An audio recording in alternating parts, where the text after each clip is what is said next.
Hello, and welcome to another episode of the Ice Talks, where we implement change every day.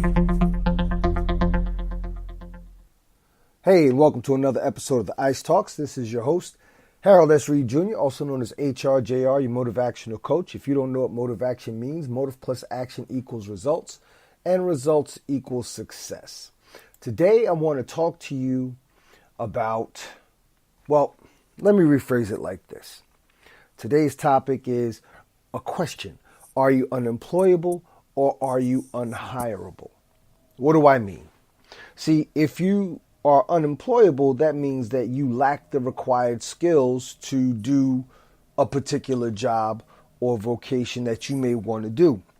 In which case, you would have to educate yourself and become vocationally trained in that area so that you can actually perform in that desired vocation. What do I mean, however, by unhireable? See, there's a difference between being unemployable and unhireable. Unemployable means you lack the skills. Unhireable doesn't necessarily mean, doesn't come from a place of lacking. Let me share with you a story that'll put this in perspective. When I retired from law enforcement in 2011, it wasn't very much a happy experience. Long story short, the retirement came from an accident I had on the job a couple years prior, and I reached a point where I just didn't feel I could do the job anymore at the level in which it deserved to be done. So I put in for an early retirement, which I had to fight tooth and nail to get, because it's not like you're just going to walk away and sit on your butt for the rest of your life, unless you can prove that, there was a need to walk away from the job, which I was able to do. About a year later, a former friend approached me and informed me that she had been hired by an education company for one of these for-profit schools, little technical school, and she had been hired by this company to head the admissions team. And she figured that with me being into personal development, self-help, motivational speaking, so on and so forth, that it would be a good fit for me to be on her team. Now, I was already retired. I was already off the job for a year. I'm already collecting my pension. I'm good, right? I'm basically I'm paid to be alive. It's a beautiful thing, all right. But ain't nothing wrong with a little extra money. So I said, and plus I she sold it to me, so I figured, okay, I have the opportunity to help people. Cool, great, make money and help people. That's what I live to do. So I took the job, and it would only paid like $2,800, roughly like $28,000. So I got like a couple $1,000s a week, after taxes or whatever, every other week or whatever. Anyway, the problem was this: the company did not properly support the admissions team. We weren't properly trained in terms of how to do the job. Fortunately for me, I had some experience, from when I managed a martial arts school 20-something years ago. I was able to apply some of that experience. But they didn't give us anything to go on as far as new and fresh leads, people who actually wanted it. Basically, what we were doing were harassing people every day, and I really got to feel empathy for bill collectors, because to be getting the same phone calls from the same people, maybe just different people, but the same business or company, that is very damn annoying. So I got it. But here's the problem. We weren't signing people up at the rate that the company wanted people to be admitted, because, again, this is a for-profit school. And in the military, we have a saying, all crap rolls downhill. So that applies pretty much everywhere in life. So the corporate office was going down on the let me rephrase that. The corporate office was coming down on the regional office. The regional officers were coming down on the director of the school. The director of the school was coming down on my friend, my former friend, the head of admissions, and then she in turn would come down on us. Here's the problem. I wasn't in a position where I needed a job, right? So when she had the whole team sitting in the office and she was telling us how, when the company took over the school that was previously there, they fired everybody and replaced them with us, the whole new fresh team. But don't think for 1 minute that if we don't pull the numbers that we're supposed to pull or that they want us to pull, they won't get rid of us either. So me personally, I took that as a threat. And me being in a position where I was actually doing my friend a favor to fill a slot on her team that I didn't necessarily had to do. I could have easily gone about, returning to spending my days at the cigar bar, chilling out, relaxing.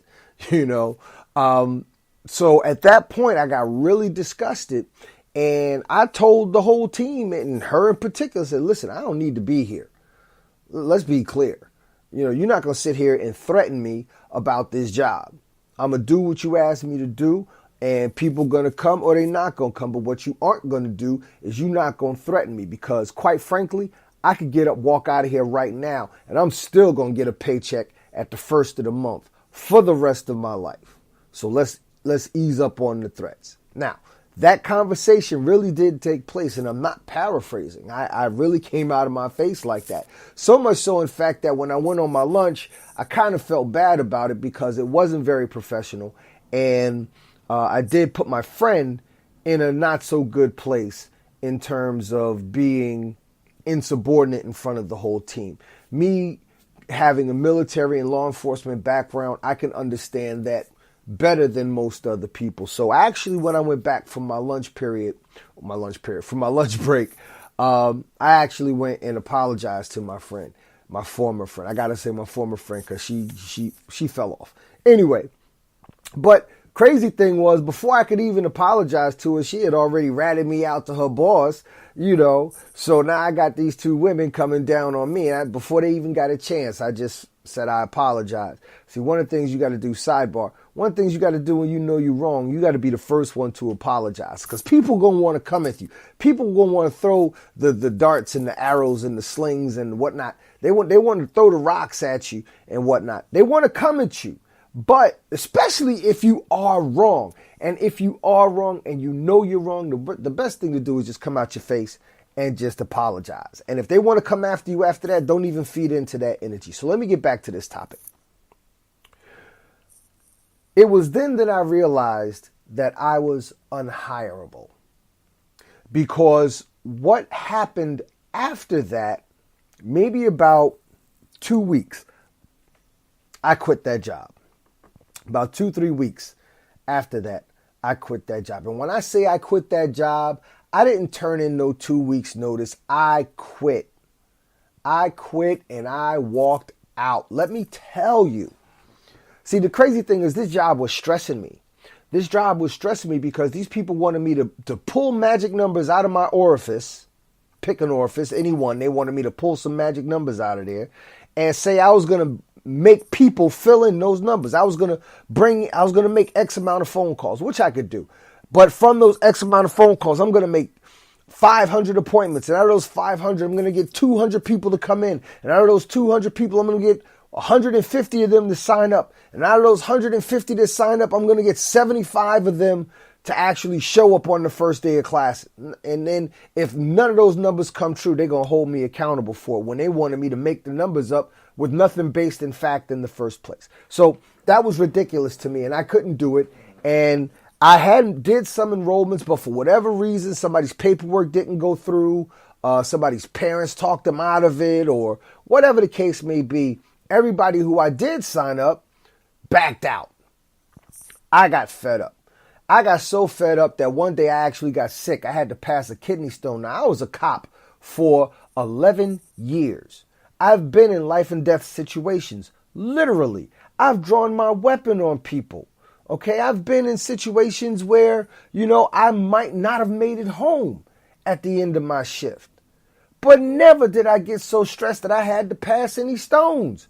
This one little punk ass job, excuse my French, had me passing a damn kidney stone at 3 o'clock in the morning, 4 o'clock in the morning. And I took the next day off, obviously, right? And then I went back to work and signed somebody up to come in for an appointment to see the school. And then my manager, my former friend, tells me that the last person I signed up before I got sick, she backed out. At that point, I was done. I went to my wife. I called home. I said, babe, I'm done. I quit. I'm out of here. She said, but you said you were going to give it a shot. I said, I know, but I also said at any given point in time, these people get on my nerves. I'm quitting. So I quit.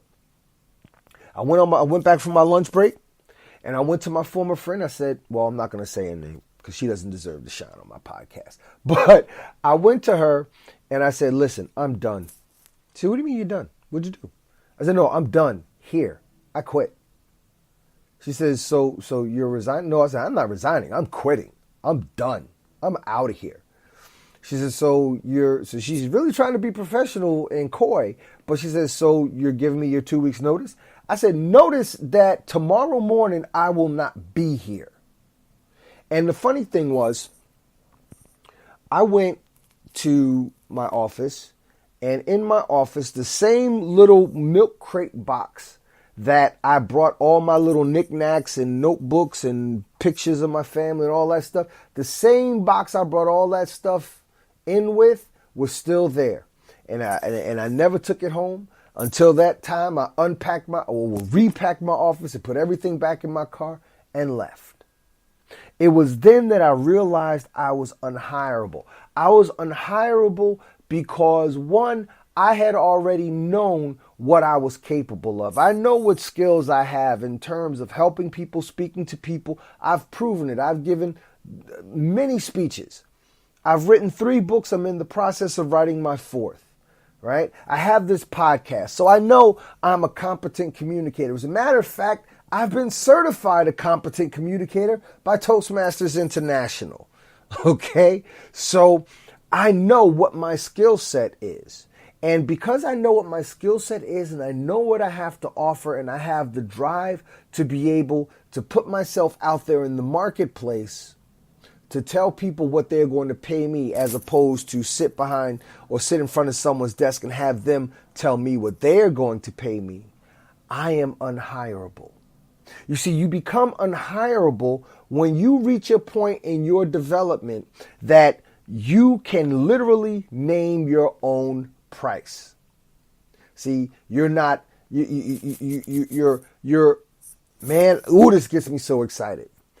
You're unemployable when you don't have the skill set. You're unhireable when you know that you can walk away at any given point in time. You are unemployable when you can't even get yourself in the door. You are unhireable when you know you can walk out of that door anytime you feel like it.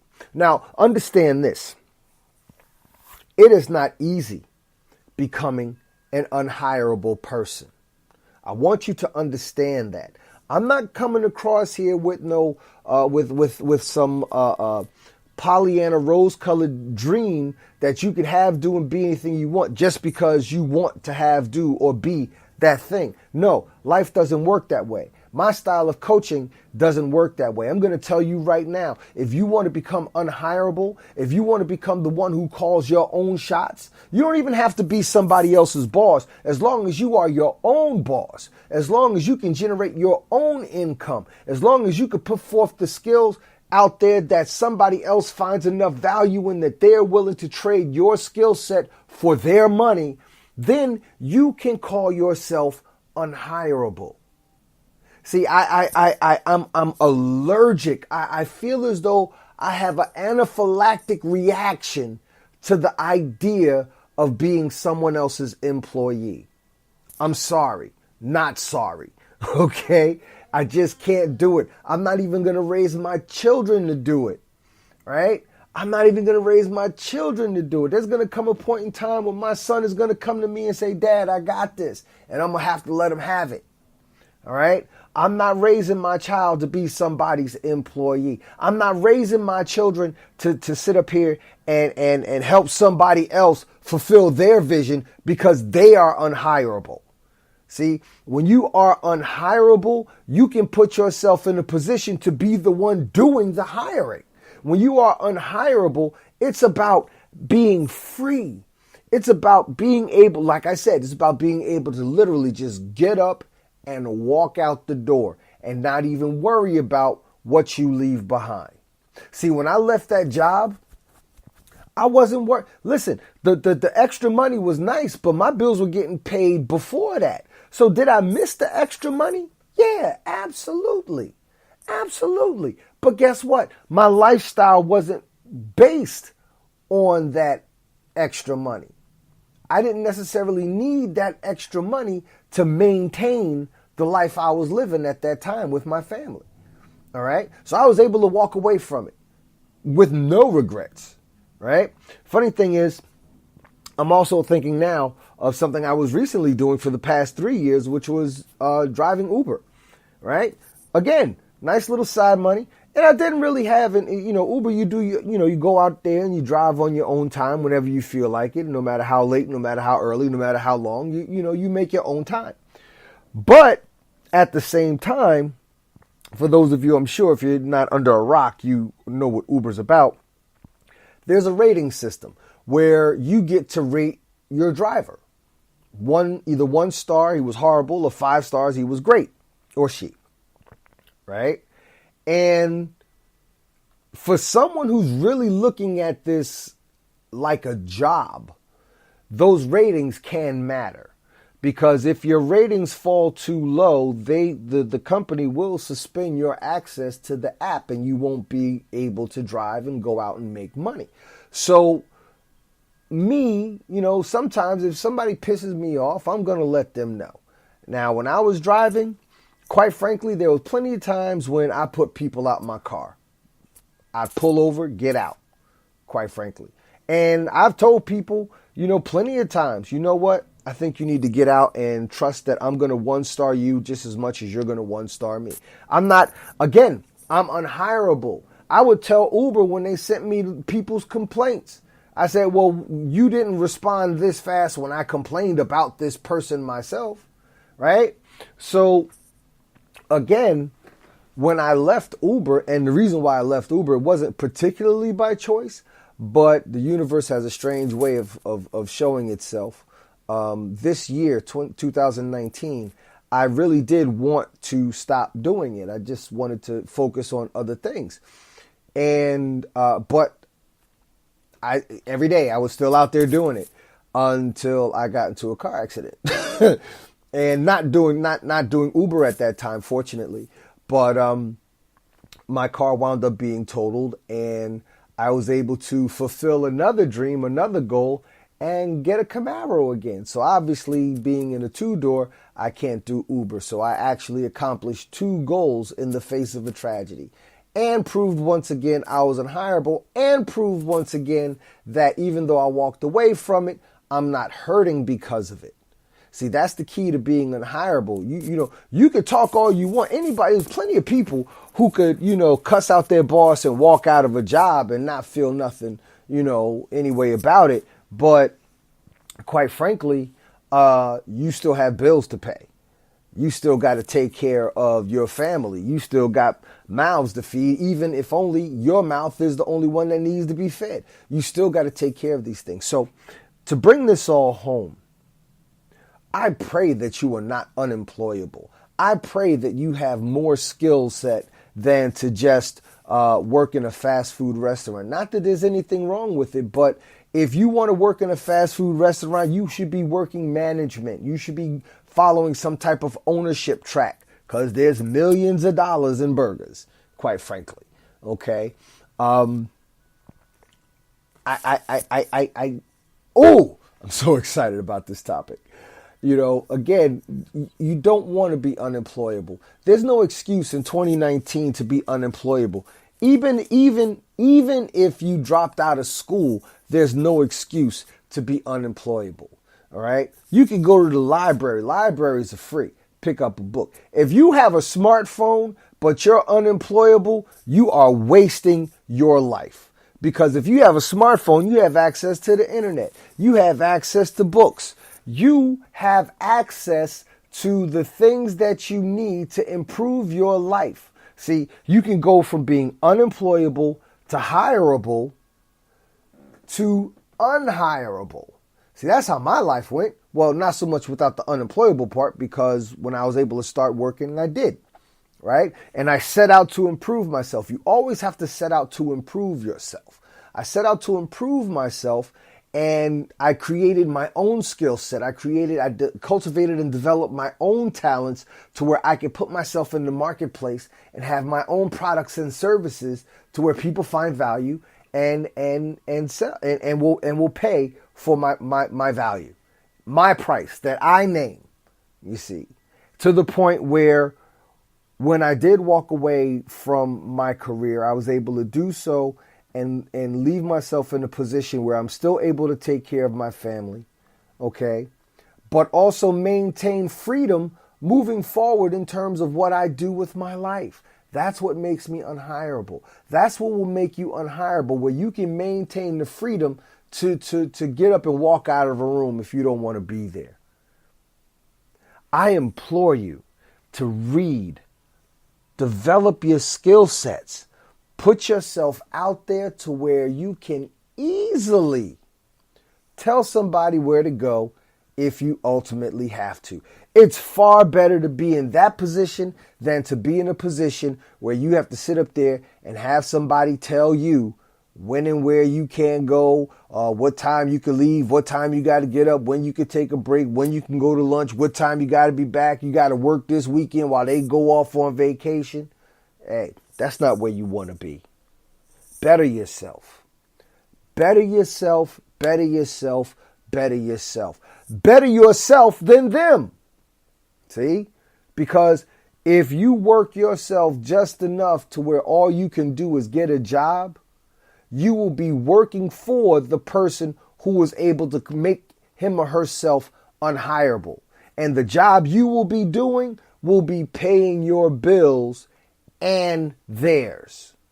The job you're doing will be paying for your kids' tuition and theirs. See, the wages they pay you will pay for your kids' tuition, but the time, sweat, equity, and labor and energy that you put into that job, making that job work, is what's going to pay for that person's kids' tuition at the Ivy League. This is going to pay for that boss's Lexus or Mercedes or Range Rover, Land Rover, whatever Rover. Listen, you can have those things that your boss has. You can have those things that your boss's boss's boss has. But you have to be willing to do the work that your boss or boss's boss or boss's boss's boss was willing to do. Trust me.